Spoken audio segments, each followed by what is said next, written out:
Welcome everybody to Driver Suit Blog Radio. As always, I'm your host, David G. Firestone. For episode 37, I have some news I want to discuss. I've been working on something that hasn't gone as well as I'd like it to be, but hopefully it'll be ready by next week.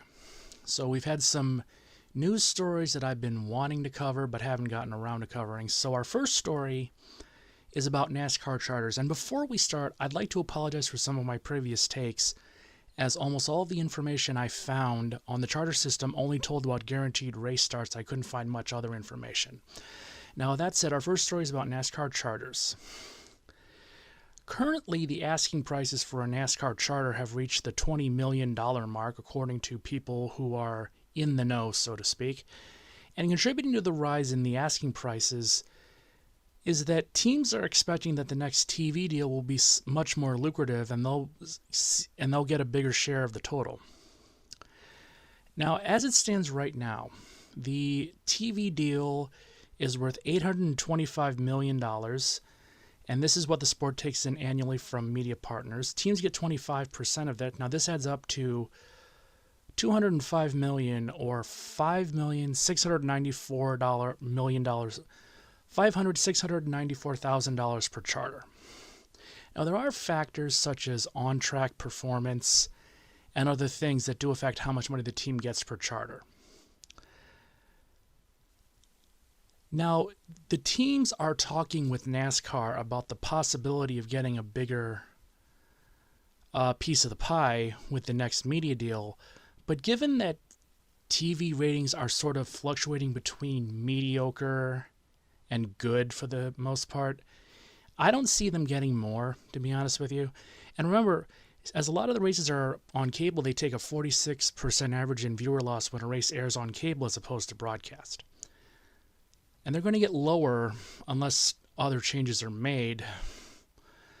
And there is also a shift with the way races are televised, so that this will have a potentially detrimental effect on viewership, as with the proliferation of streaming services, fans might not be too keen on spending extra money for streaming services to watch NASCAR or other races.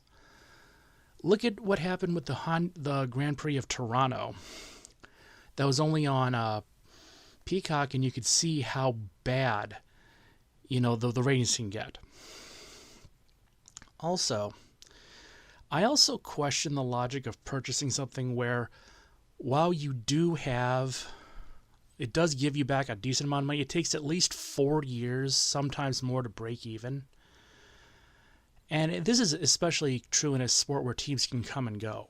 This is not going to work out well for the smaller teams, especially since it's been reported that Rick Ware Racing, Spire Motorsports, and Live Fast Motorsports are probably going to sell their charters due to bad on-track performance. Now, I don't know. I'm frankly wondering, at least one of these teams is going to sell before the end of the year. There's going to be an announcement of one of the three teams selling their charters before the end of the year. I'll guarantee that. So, yeah, many people think the charter system sucks. I can't disagree with that. I'm not going to. It doesn't help anyone who really needs it, but it provides a lot of help for those who don't. And it sucks, but it damn sure isn't going to go away anytime soon. So this is just a brief one that's up next. But 2023 is the 75th anniversary of the founding of NASCAR, so they will run a special logo as seen here. It's been a long night. And it should be noted that the font being used here, and I didn't know this prior to this, is proprietary and owned by NASCAR, named Big Bill after Big Bill France Sr. So, while I understand what they're doing, my thing with anniversary logos in general is that I hope they don't overuse it. Because some teams and some sports some overuse it. Look at 1998, the 50th anniversary NASCAR logo. That was 25 years ago? Wow, how fucking old am I? But the 1998 logo haunts me because NASCAR used it everywhere they could in 1998. If it could have the logo on it, it did. By the time the season was over, most fans were happy to see it go, and most retailers had to heavily mark down anything with that logo because nobody was buying this stuff and they just had to move inventory at that point. Okay, so I've done complaining for the time being. I got two happy stories now. The first is a return that I've been hoping for and I talked about for a while. NASCAR and Stanley Black & Decker announced that starting next year, the Truck Series will go from being the Camping World Truck Series and become the NASCAR Craftsman Truck Series again. Yes, yes, 1,000 times yes. I have been waiting for this. I am thrilled. Now, for those of you who don't know, Stanley Black & Decker acquired the Craftsman brand in 2017 from Sears, who, it should be noted, have held the trademark since 1927, so it was almost 90 years. According to Doug Redpath, president of Hand Tools, Accessories, and Storage for Stanley Black & Decker, I don't know if that's a division or what that title is, we celebrate the return of the NASCAR Craftsman Truck Series with our customers, distribution partners, and employees. From proud owners and home builders to auto enthusiasts and master mechanics, Craftsman has been the brand generations have trusted to get the job done. The Truck Series represents this authentic, bold, and proud drivers and fans which embody the characteristics of our Craftsman brand. You might want to have somebody proofread your statements, Doug. We look forward to our return in Daytona in 2023 to reunite with our loyal fans that we begin this new chapter in NASCAR history. Now, in addition to that, NASCAR will also enter into a multi-year partnership with Stanley Black & Decker, as the company will become the official tools partner of NASCAR and official tools of all NASCAR-owned and operated tracks. Now we got a similar news story that also fills me with joy and happiness. For the first time since 1996, the NASCAR Cup Series is returning to North Wilkesboro Speedway. The 2023 All-Star Race will take place, and I'm not 100% sure of the format at this point in time, because it does tend to change, and I don't know if they'll change it for North Wilkesboro. I wouldn't be surprised either way, to be honest with you. Now, the last National Series race was the 1996 Tyson Holly Farms 500, which was held on September 29, 1996. Jeff Gordon and Dale Earnhardt finished 1-2 respectively.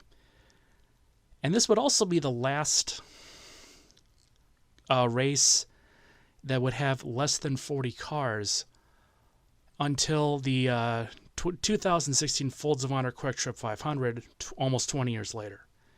I kind of feel like I'm a kid back in 1994. I'm waiting for the Craftsman Truck Series and the next race at North Wilkesboro while I'm watching the new episodes of Beavis and Butthead. I'm really happy to be a 1990s NASCAR kid.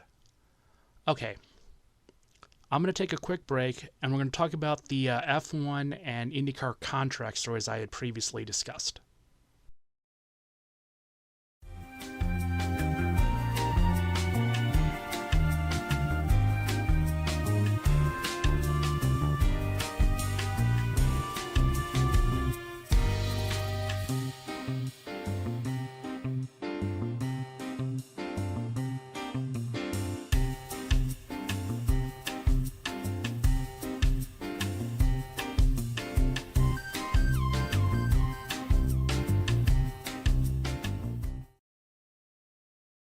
So I'm back from break. I'm going to just do a couple quick stories here. I've got some technical problems I got to work through for non-internet related stuff, so I got to get to that. Anyway, we've had two contract stories in one that actually got resolved, and I've been sort of meaning to talk about them. I just haven't gotten around to it, so we're going to do that right now. So late last week, Alex Palouse announced he was staying with Chip Ganassi Racing for the 2023 IndyCar season. Now, this announcement ends a series of events which left Alex Palou, Felix Rosenquist, Chip Ganassi Racing, and Arrow McLaren SP all up for grabs in terms of their 2023 plans. The drama started on July 12th when Chip Ganassi Racing announced it was exercising its option with Palou for the end of the 2023 season. Sometime later, McLaren announced it had signed Palou for 2023 and beyond.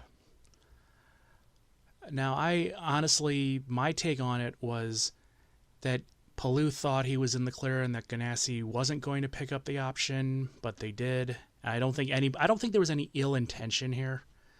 I think it's just one of these it happened sort of things. Now, after some legal action, it was decided that CGR would wind up with Palou and McLaren got Rosenquist. And given how everyone was stepping up in terms of legal preparation, this could have been a very messy battle. I'm glad it's over, and I wish Palou the best. And I would also say to Palou, I'm not sold on McLaren as an IndyCar team. Chip Ganassi is a championship caliber team. Why would you ever want to leave them? I think that's a stupid decision. Now, we're not done with McLaren here, because McLaren's other legal issue, Oscar Piastri, ended well too. And it was pretty much the same thing, except that Piastri announced he'd sign with McLaren as he felt that, although he was under contract, he wouldn't be open to a seat at the Alpine F1 team in 2023. Well, obviously, Alpine wasn't happy because they had also announced that he was going to be held for their contracts in 2023. So the FIA Contract Recognition Board got involved, and it was decided that McLaren had the contract. Now, depending on who you listen to, because I've heard some people say yes, some people say no, the CRB was brought in because of a request of Alpine F1. So McLaren has the valid contract with Piastri, and it was subsequently announced that he would drive for them in 2023.